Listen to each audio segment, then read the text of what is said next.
Hello and welcome back to live coverage of the Lost Boys Lorcana Invitational, brought to you by TCGplayer.com. I'm Tandy, joined by Bo Matt. Say hi, Bo Matt. Hi, Boat Matt. We have one semifinal down where fellow Lost Boy Harlan Fear defeated Magic Hall of Famer Frank Karsten with his Amber Sapphire ramp deck against Amber Steel Stitch Blitz, and we got another one of those coming right up. Why don't you tell us a little bit about it, Matt? Yep, so Mason Clark with his Amber Sapphire deck is going to be playing against Don DeLozier, also playing Amber Steel aggro. Mm-hmm. Pretty similar list to Frank Carson's with a couple more aggressive elements, an additional one drop, an additional Aladdin Quartered Swordsman. She's really going to be looking to come out of the gates fast, as that's one of the better strategies against this Amber Sapphire deck. All right, well, let's take a look at Don DeLozier's list because this is one that I pegged at the beginning of the tournament as being one of the better in the room. And I know Don's preparation process, and I picked her as a front runner for the event. This build of Amber Stitch Blitz goes really low to the ground, has two copies of Simba Future King, and that combined with those other one drops and two drops is excellent with Stitch Rockstar. You see four copies of Aladdin Cornered Swordsman to continue that early pressure. Then we have big refuels with Ariel, Spectacular Singer, along with Whole New World. But we also have big punishes for your opponent trying to play to the board and interact with you with Grab Your Sword. Yeah, absolutely. Grab Your Sword has been very impactful. A lot of the times it's the card that players are searching for as the game starts winding down. Yeah. But one card that's important to note that's missing is Lantern. Most players yeah, who play this style of deck love Lantern. I've seen lists with 3 and 4. We had a version from Kurt Spies where earlier in the top 8 where he was playing 4, but right. 0 copies in either of the ones in our top 4. Or sorry, Yeah, 1 copy in between the 2 decks in our top 4. Sorry. yeah. Frank playing a singleton lantern, Don not playing any at all, trying to spend all of that early ink playing to the board and getting out to an early start. Now on the other side of the table though, Don's going to be facing off against someone of great stature from the Magic community, and that's Mason Esports Clark. His deck is Amber Saf Rampunzel, and this is essentially a Sapphire ramp deck with some card draw elements from Amber. And we have those card draw elements such as Rapunzel, which can refresh your characters and draw some cards. Stitch Carefree Surfer is the big baddie and what you're ramping into most of the time, but we still see other elements of that card draw like Robin Hood, Unrivaled Archer, and a little bit of interaction with Let It Go and Hades Infernal Schemer. All right, well, that is the matchup. Let's head on down to the feature match area and let these two players begin their match. This is the second of the semifinals, and the winner of this will face Harlan Fear in the finals. We could have a Amber Sapphire mirror match. We could also have another Amber Sapphire versus Amber Steel Stitch Blitz. So let's see who takes it down. On your left, Don DeLozier. On your right, Mason Clark. These players are ready to go, already finished mulligans. And Don going to be on the play. Going to ink Tactician and play the best one drop in the deck, in my opinion, Lilo. Making a wish. Wish upon a star. Making a wish. Yep, and Mason without that single one drop in Stitch New Dog to follow up, so this Lilo is going to get to go to town over the next few turns. Amber Sapphire without a whole lot of early defensive tools. Well, Don sees no one drop, says, you know what? We're going to punish that. We're going to play 2 more one Boom! drops. This is the nightmare start for Mason if you don't have any way to challenge. If all he does is play 1 jump ahead or, maybe even Gramatala, could be in a lot of trouble here as early as turn number 2. Yeah, game 1 of our last round, we saw Frank got off to a pretty good early start, but since he was on the draw, he got stifled by a turn 3 Mr. Smee Yeah. out of Harlan's deck. Mason here on the back foot doesn't have anything of the sort to keep up with these Lilos. Quest for 5, up to 7 already is Don DeLozier. The double start of the Lilos, allowing for a lot of lore generation and back Mason's way. We have a grip full, but let's see if we can deploy something to the board. No characters as of yet. We need to be able to challenge these Lilos before they eat us up. Yep. Here Bell, is, not the greatest defensive body, but it's something at this point. I think Don has the tools to race towards the end of this game. Yeah, for sure. All right, let's go back Don's way. Mostly empty-handed, 2 cards left. Don has the ability to quest for 2, 4, 5, 6, up to 13, and Mason can only challenge 1. Might need something like a Let It Go next turn to have a shot, but we have a Cornered Swordsman that we can play as well here. Nope. So, We're shifting. ooh, shift, deal 1 to your bell. Okay, And now we can go 2, 4, 6, 7, up And to 14. the game is more or less over. Maybe if Mason has a let it go, he doesn't lose this turn, but he's not going to be able to develop enough to the board to kind of repeatedly remove Don's characters. And I just don't really see a way out. This might be the fastest game I've ever seen of It Lorcana. is. Yeah, Don really setting up the perfect aggressive curve. Uh, counting the turns, it was 2 and then 3 and then an extra 1 lore on the following turn that got doubled to 2 with this shift, and all those characters have gotten to quest multiple times. You know, Mason kind of trash talking last night. The past couple times he's come to Apex, he said he doesn't lose on Sundays. He's taken down 2 of our Ah. tournaments in the semifinals now, but looks like he's going to find himself down a game. Yeah, but down a game is not down a match, and he's going to be on the play for game number 2 if he does, in fact, lose this game, which looks like he is going to do. But we're not over yet. Let's go ahead and play 2 Mickey Mice Detective. Going to ramp, ramp. Ramp, Now, ramp. this is this might be a better turn than a removal spell. Mason's still gonna be a little behind, but these Mickey Mouses can assist in dealing with the cheaper characters from Dawn. But her readied characters, ooh, that might be a whole new world, which puts out a ton more characters on the following turns that can really overwhelm the more expensive cards from Mason's list. All right, interesting turn here for Dawn. You can play it safe. Just play Aladdin, quest for 2, 4, 5, up to 19. Force Mason to answer everything in play, and then everything or at the ready over the next few turns. I think that's probably best. Singing Whole New World gives him access to a fresh hand when he's only got 1 card and a ton of ink. So we can also challenge the Bell Strange with Special. I'm not a big fan of that because if by setting yourself to 19, you're basically just saying, hey, deal with this or else. And now perhaps giving Mason a window to get back in the game, but we'll see. Yeah, so I actually really like this. The math kind of works out in Dawn's favor here. Mhm. The Bell was going to be able to take out a smaller character, but only one of these Mickeys can take out the Lilo, whereas nothing can take out the Captain Hook. Meaning, if Mason wanted to remove 3 characters, I just don't think he would have had the tools to do so without that Bell getting a challenge in. So I actually think this is a great play from Dawn. It's going to really restrict Mason's options, and I don't know if he's going to be able to deal with this Aladdin, this Lilo, and this Tinkerbell. Yeah, he has a Let It Go, which he can use to take out one of the characters of the quest for 2, but one of the other ones will survive. That Giant Fairy quest for 2 and the Aladdin, and he has to deal with that and the Captain Hook, and I just don't think he can do with everything. Yeah. Okay, so looks like game number 1 gonna go to Don, and we're gonna be moving on to game 2, where Mason is gonna be on the play and have a little bit better shot. But okay, quest for 3. Okay, writing's on the wall. Mason packs it in. Yeah. Don, Okay. Okay. We done here?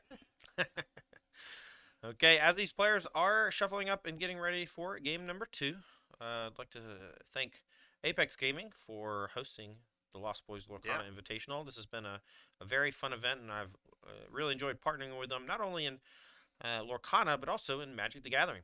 We will be having a $5,000 Modern Open next week here at the Apex Gaming home store in Caldwell, Ohio. So if you like Magic the Gathering and you like Modern, and you live within driving distance of Caldwell, Ohio, make sure to come on out and check out our new play space. We have seating capacity for up to 250 players rather comfortably, 200 players comfortably, 250 players maybe a little uncomfortably, but it's still an enormous space, and they put a lot of work into it, and we'd love to have y'all out for that event. The Open is a qualifier not only for the regional championship next year in Denver in Q1, but it is also a 2-slot invitational qualifier for the Apex Gaming Magic Invitational that we're going to be holding next month. The Lost Boys, you can find us on all sorts of social media at Lost Boys LOR. That's Lost Boys LOR for Lorcana for short. And we're on Patreon if you'd like to read some articles for free. Maybe throw us a little bit of support. We'd appreciate it. But mostly we just enjoy making the content. Lorcana is a really fun game, and we've been making a lot of YouTube videos. You can check us out on YouTube, Lost Boys LOR. We have how to play, gameplays for our Versus series, as well as our weekly podcast. And Harlan, one of our finalists here, Harlan Fear, currently the co-host of the Lost Boys podcast, along with me, Tandy, and we've been enjoying making that Lorcana content for you, and we hope we get you to come follow us. Watching these mulligans here, Dawn threw back 6 cards and held onto a single Lilo making a wish. She's really prioritizing that aggressive curve. Okay, well, looks like both players here are about ready to go in terms of mulligans, and Mason gonna keep 5 and throw back 2 into the deck. Essentially the opposite of what Dawn was doing, her aggressive mulligans. Hey, thanks, Dude TCG, for the raid. We appreciate it. I actually saw Dude TCG in the chat for the PPG yesterday, and talking about the games. And hope you had a wonderful stream. And thank you so much, Raiders, for joining us. I'm Tandy of the Lost Boys, and we are in the second semifinals here at the Lost Boys Lorcana Invitational. We have one finalist already in Harlan Fear on Amber Sapphire, and they worked together with Mason Clark on this deck, and a third, Brendan DeCandio, who was dispatched in the top 8, all 3 making it to the elimination rounds, facing off against Don DeLozier's Amber Steel Stitch Blitz, and she is up a game here in the first semifinals, or the second semifinals. Unfortunately for Dawn, Mason did have a preemptive answer to this Lilo making a wish, so she's going to need a Simba Protective Cub if she wants to start questing, but looks like it's just the future king instead of the cub, so Dawn's going to be looking instead to kind of load up this board a bit before actually taking action. Has 2 copies of Grab Your Sword and a Fire the Cannons in hand. Ooh. Oh, that Fire the Cannon's actually super juicy in this spot. Yeah. Allows you to take out that Stitch New Dog and quest for 2. Dawn thinking about what to discard, leaning on one of the Stitches, and not sure if she wants to get away with the Shift Rockstar or the Long Game Carefree Surfer, or maybe one of these redundant Grab Your Swords. I guess redundant's not the right word. Just expensive, uninkable. Yeah, without an aerial in her hand, Dawn may not be able to play these Grab Your Swords in a timely manner. So discards one of them, gets down that Fire the Cannons, and Lilo is going to work. The 2 Fire the Cannons in Dawn's list are a nod to Nicholas Roush's list from last month's qualifier. Right. He had 2 that worked quite well on the turns where he was playing a whole new world, either to preemptively cast to kill one of your opponent's characters before you play the whole new world, or finding some interaction off the draw 7 that can knock off your opponent's challengers, or just make sure that you can combo kill characters with Grab Your Sword.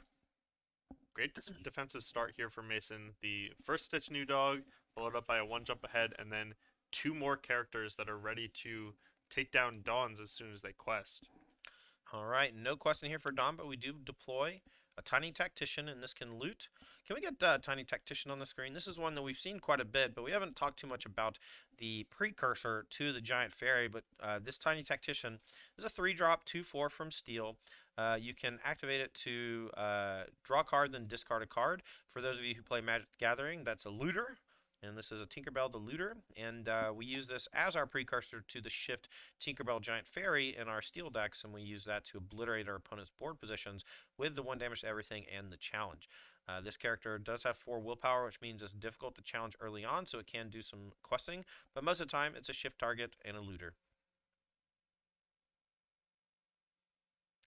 Alright, Mason continues developing, plays Bell, strange but special, but we're getting to a weird spot where we have 5 ink, only 1 card in hand, or 2 cards in hand, and what that means is that we can't really do a whole lot unless Dawn wants to give everybody a wheel, and I don't think that she wants to. We're going to start with a loot. That's a big one for next turn maybe, but maybe we want to go ahead and shift it down just to get it into play.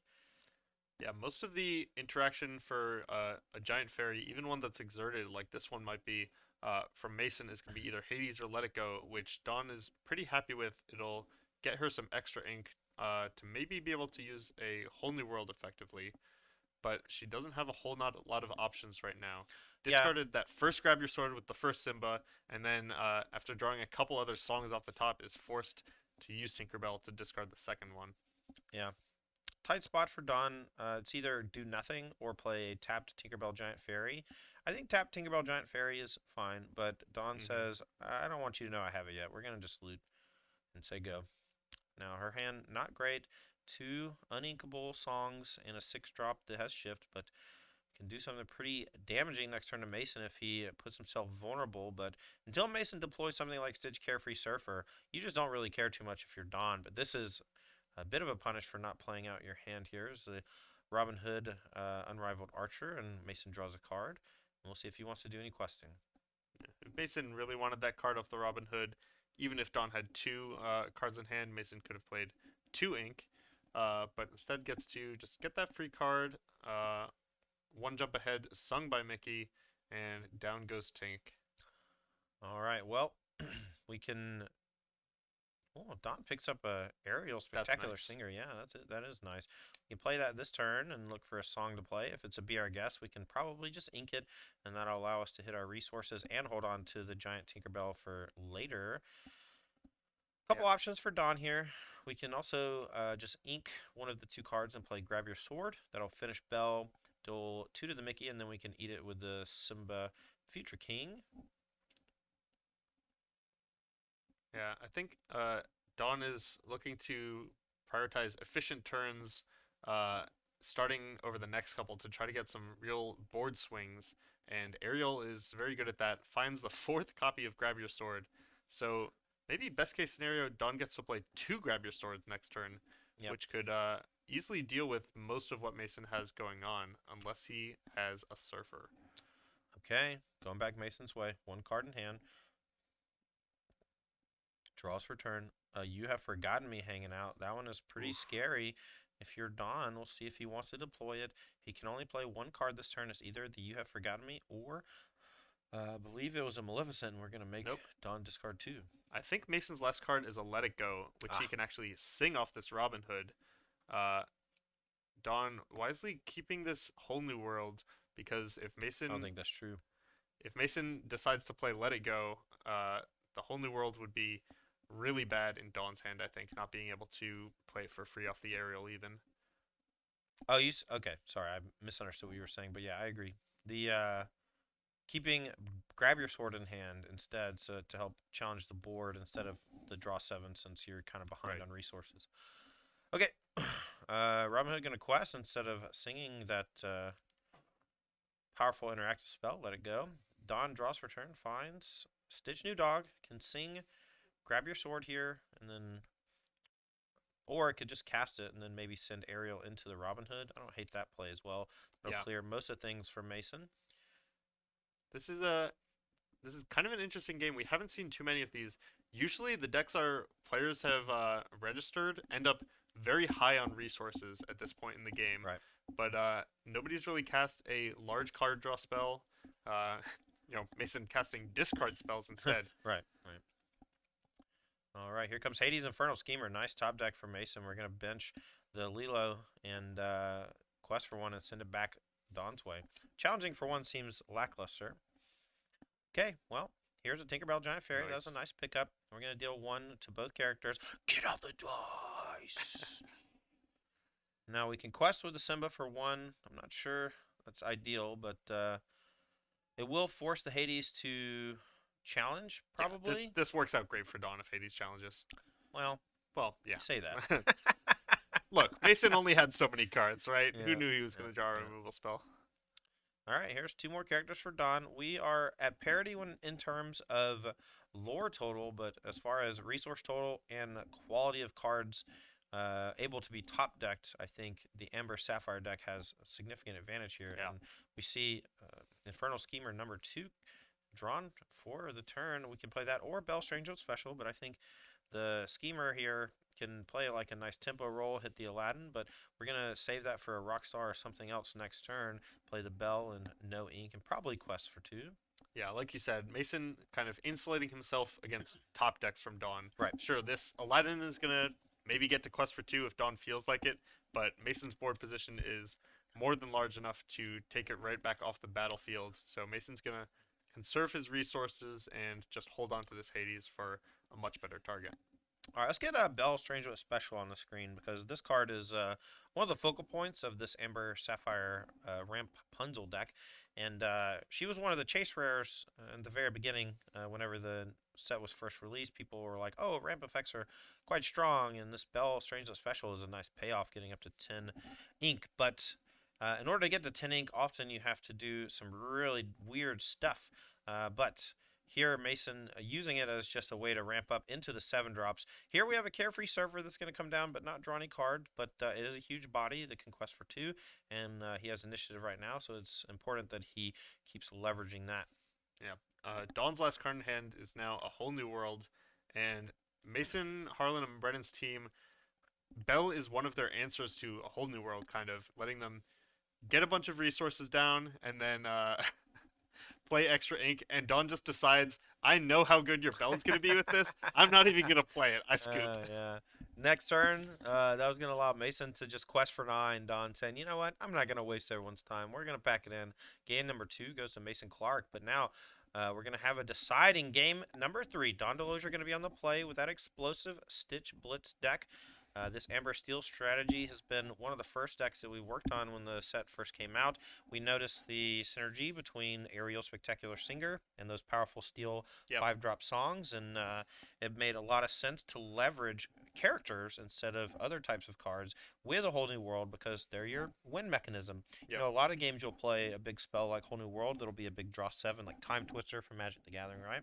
And what ends up happening is you pair that with a bunch of free cards, like free items, right? Yeah. But those don't really exist yet. We don't have a whole lot in the way of winning the game outside of questing. And so pairing it with things like Lilo Making a Wish makes a lot of sense. And when you sing it really early, it is very bad for most of the mid-range and control decks. Absolutely.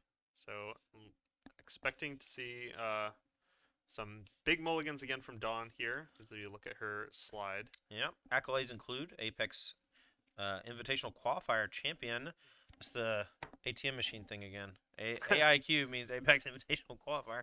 All right, I'm going to have to talk to Chappie about this one. Anyway, Dawn DeLozier won our last Pioneer event here at the Apex Gaming Home Store in Caldwell, Ohio.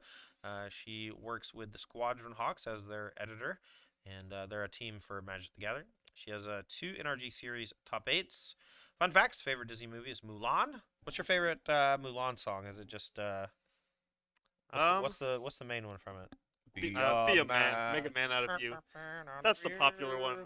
Reflection, also pretty good. Reflection, a much better song than it is a card, I'll say. Oh yeah, that's from the new set, right? That's Hypnotize. What am I thinking of? What's Reflection? Is look at the top 3 cards, put them back in any order. She's a huge fan of all TCGs, including Netrunner and Arkham Horror. Former debate team kid, and recently gotten a kitten named Murky, old Murktide Regent. Her opponent is Mason Clark, Mason Esports Clark, DreamHack Dallas 2022 champion. Has been on the Magic Pro Tour multiple times, helped co-design Modern Horizons 3, a set that's coming out next year for Magic the Gathering. His favorite Disney movie is Aladdin, and he's brought that cool Ember Sapphire strategy along with his team NDA, and it's been looking pretty good. Let's go and head on down to the feature match area and see who takes it down between these 2 players and see who our finalist number 2 is. Players are about ready here, so let's go ahead and get underway. Dawn DeLozier going to be on the play. Going to ink one of these 1-drops and play another one. Let's see what she wants to do. Yeah, it's an interesting decision. I'm not sure whether Dawn has a Rockstar, but Captain Hook, Forceful Duelist, much better defensive card, though this is not really a matchup where that's important. So instead, Dawn's going to play... in this Stitch v Stitch matchup, if Dawn had Captain Hook here, she wouldn't really be able to quest effectively, right? But by playing a Stitch, she knows if she quests, sure, Mason can trade off, but that's still a trade and she got a lure out of it. Right, and we're going to deploy the Aladdin, which quests for 2, so Mason has some incentive not even to challenge the Stitch v Stitch. And Dawn knows that if the Stitch v Stitch challenge does happen, it's unlikely Mason has something that can deal the Aladdin outside of Grandma Tala. Going to go back Mason's way. We'll see what the 2-drop play is. If it's just 1 jump ahead, Dawn will be pretty happy about that. If it's nothing, she'll be ecstatic. And now Mason's just deciding, do I trade with a Stitch? Do I wait? How do I play?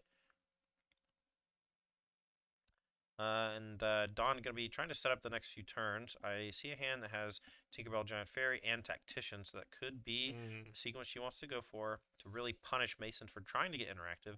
He has a lot of characters with high willpower, so it's not as effective in this matchup as it could be in others, but it's still quite good when your opponent is challenging you.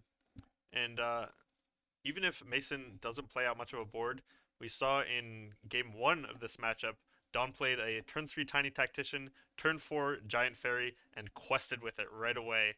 And that was one of the key factors in her fast start. And Mason doesn't have a follow-up. Yeah, no play here for turn 2, and if you're Don, you are walking on cloud 9. This is the start of something beautiful. Tiny Tactician going to come down, maybe shifting that Tinkerbell next turn if she wants to, but we're going to quest for 2 with Aladdin up to 3, and things are looking good. If you're a Don DeLozier fan, Mason Clark with his Amber Sapphire deck looking to meet a teammate in the finals, and Harlan Fear with Amber Sapphire as well, and we'll see if he can make it there, but he's going to need some help. Inks a Smee for Mickey Mouse Detective. So he's going to go right to 5, looking for Let It Go and other 5 drops to potentially challenge.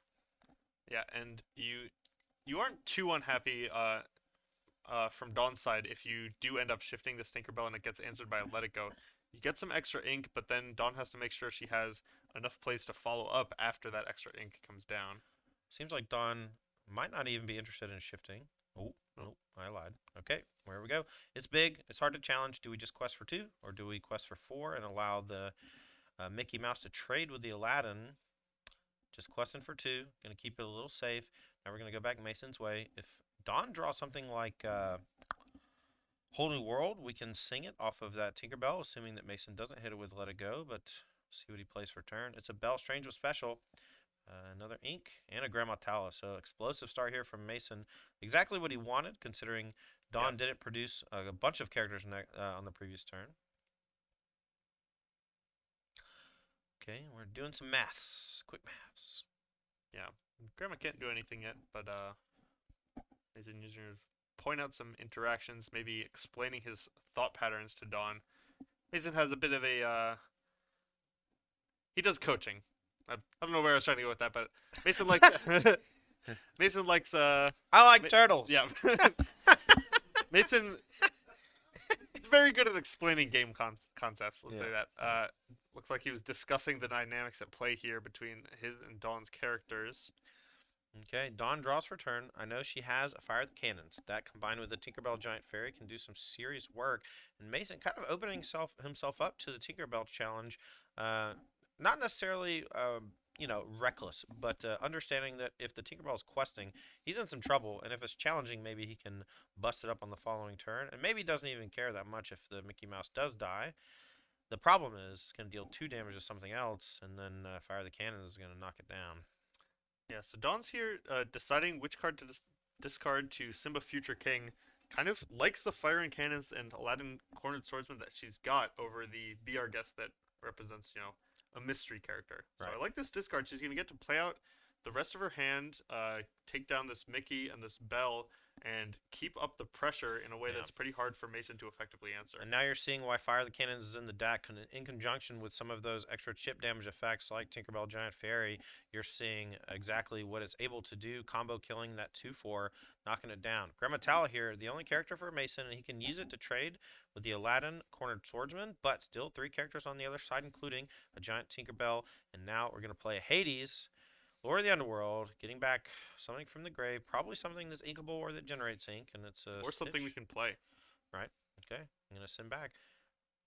Has a Infernal Schemer in hand, but it didn't didn't look like he had any inkables. And Dawn, pretty low on resources at this point, without any real card draw effects. I think at this point, if Mason is able to hit that Tinkerbell with a Let It Go or a Hades, he's not going to be too upset. But Dawn definitely still in the driver's seat, has a significantly, has a bigger board. I don't know if I'd say significantly. Whatever she quests with can get traded off by Mason with maybe only a little bit of loss of material. Yeah. So here's the thing: if you're Dawn, if you quest, you're gonna open up your Tinkerbell to a double hit, or you open up your smaller characters to some trades and some free hits. We're gonna leave the Simba at ready, and we're going to quest for 4 up to 11. Now we're going to go back Mason's way. We can play an Infernal Schemer and eat the Tinkerbell, sending Dawn up to 6 ink because it does ink both the shift and the original. And then we can use Hades or the Stitch to trade for the Aladdin. Yeah, I think Dawn's play here, very concerned with challenging, decides she's pretty happy with any of the trades that are available to Mason, but isn't so happy with the Simba being eaten. But I think one option that she may have had available to her Questing with the Simba then invites Mason to use one of those removal spells on the Tinkerbell, and that would allow Dawn to then play that Tinkerbell from hand for the full 6 ink Right. and take down whichever character challenged the Simba. But instead, playing it a little bit safer, just questing for 4 and leaving Mason's decision up to him. Hey, Mason summoned through his hand. It looks like he found a rock star as well, so he could shift onto that, and we could see it go into the Tinkerbell Giant Fairy along with the Hades and leave him with a rock star, but seems relatively inefficient, so expect maybe both to bang into the Tinkerbell. I don't think he wants to use the Infernal Schemer or let it go or anything like that because he knows that Dawn does have some powerful 6 drops potentially in deck and in hand, and if he can deal with the Tinkerbell outside of that, that might be a better deal for him. And it looks like he's going to go ahead and say, you know what, I got to get rid of it, and I don't want to lose all my stuff. So we're going to ink Stitch Rockstar. Hades is going to ink both of the Tinkerbells. Now we're going to go back Dawn's way, and we can play this Giant Fairy for 6. Yeah, one benefit to playing either the Hades or the Let It Go here for Mason is that you do have access to the other from your hand, and most of the threats that Dawn could deploy, even the best ones, do get answered cleanly. This is a pretty good Tinkerbell, but ooh, All right, well, now Mason in the driver's seat. He goes, you have forgotten me, makes Dawn discard her last card, and now Dawn's in top deck mode, and Hades Infernal Schemer brings back another Hades. I wasn't a fan of Dawn's trade there with the Simba. Not only did she have a grab your sword in hand that she could save to finish off that Hades, but now it unlocks the Hades chain, and she's in some trouble. yeah.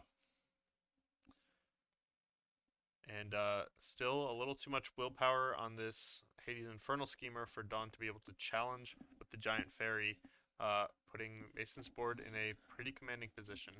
Well, Dawn can quest for 2 and play a Simba bodyguard, and that means that if Mason wants to challenge, he still can't quite knock off the fairy without some help. Right. And that'll leave the Infernal Schemer vulnerable to a challenge from Tinkerbell next turn, which can knock off the future Hades that Mason's going to play next turn. Decides not to expose anything, plays a Simba Protective Cub and passes turn. And now Dawn's looking essentially at this point to draw Ariel Spectacular Singer, A Whole New World, and Stitch Rockstar. And those are essentially the only cards that she really cares about. Everything else is just a middling little creature that doesn't quite get her out of it. And after that Let It Go on the Tinkerbell, I don't even really want to draw A Whole New World, so we're in a lot of trouble. Yeah. Okay, 1 to everything. Pretty good play here for Dawn, Tinkerbell Giant Fairy. Gonna get out the dice. What is up, Denise? So Mason's previous turn there, using a Hades to pick up a bell, uh, getting interested in starting to end the game, but with no cards in hand, it's going to be pretty difficult to get up to 10 ink for this bell. Even that Robin Hood that he drew is no longer going to draw a card because Dawn is fresh out. Yeah, but this is game number 3, and I am liking Mason's position more than I'm liking Dawn's. Yeah. And so while the Unrivaled Archer isn't going to be drawing a card, it's still worth playing, I think, because it's just a big body that can quest for 2. The problem here for Mason is that he can't really quest either, because if he starts questing, that means the Tinkerbell Giant Fairy is going to eat up some stuff. So a really precarious position for both players, and one of the reasons why you saw Dawn just pass turn without doing anything, the first person to bite likely going to be the one that's losing in the exchange, and it just depends on whether or not Mason can develop his board a bit more and then maybe try to win in 1 fell swoop or 2 turn cycles. Yeah, the larger your characters get in Lorcana, each point of willpower starts to matter, and larger characters can trade for multiple creatures. And the bonus on Tinkerbell Giant Fairy of that extra 2 damage means that even for a large character, she can usually trade for more than her worth. You know, challenging one thing, taking down another, and then taking a third character from the opponent to challenge. Whoa! Whoa! Big top deck, grab your sword. Worst case scenario for Mason Clark. 2 to everything. That's going to put a lot of damage on these characters, including dealing with both of those. And now Tinkerbell Giant Fairy can go into the Hades. It's going to take 3 damage, but it's going to allow him to clear the Archer on the other side. And then we can even quest with the Simba. Perfect draw for Dawn, and Mason now in shambles. And perhaps questing there was a mistake. Yeah, our characters are going to get to trade off, but we're close to parity with Dawn up a Simba after all is done, and both players back into top deck mode, essentially. Okay, so here's a Mickey Mouse Detective. One of the problems with ramp is you often will get to the late game and just have a bunch of ramp effects. Dawn here does have some dead draws in the deck too. I think a whole new world is a little too dangerous to play. Finds, I think, another grab your sword. Holy moly, and that's going to clear the bell. It's going to deal 2 damage to the Mickey, and we can quest for 3. Dawn up to 15, pushing towards a victory condition, and we're getting close to finding our next finalist. Is it going to be Dawn DeLozier, or can Mason Clark do something from the top of the deck? It's a Carefree Surfer, but no cards drawn. Mason lost too many characters early in the exchanges, and now we're going to go back Dawn's way. We can quest for 3 up to 18. Anything off the top means that we're going to be able to quest next turn for the win. It's a Be Our Guest. Ooh, that's pretty good. Here's the top. At least finds a character we never want to miss. And we can get new dogs, so we can maybe Rockstar, but instead we're going to get Prince Eric, just in case we need to challenge. And without a real clock, Mason's deck is pretty hard at answering this, one character off the top at a time part of the game. He can't even clear what's in play yet. He needs something off Oh, the top that's of the true. deck right now. This Tinkerbell is not leaving the battlefield as things stand. Okay. Here it is. Draw the game for Mason. Finds a Carefree Surfer. Whoa! That could be it. We can find some help. We're going to draw But 2. all the help is too expensive. Well, we can sing and then be dead. Huh! Oh, Mason down. Wow. Don DeLozier clinches it. Amber Steel Stitch Blitz takes down Amber Sapphire Team NDA in shambles. And no mirror match in the finals. Dawn DeLozier is your victor. Congratulations to her. She has secured a bag of $1,000, and in the finals, they'll be playing for the top prize purse of $2,000. That's going to do it for our second semifinal, and when we come back, we're going to take a short break, and when we come back, we're going to show you the finals here. Dawn DeLozier, Amber Stitch Blitz versus Lost Boy Harlan Fear on the Amber Sapphire deck. Dawn's got to beat the same deck again. Can she do it and win the prize, win the day? We'll see. For Apex Gaming, I'm Tandy. This is Matt. We're going to take a short break, and we'll be right back.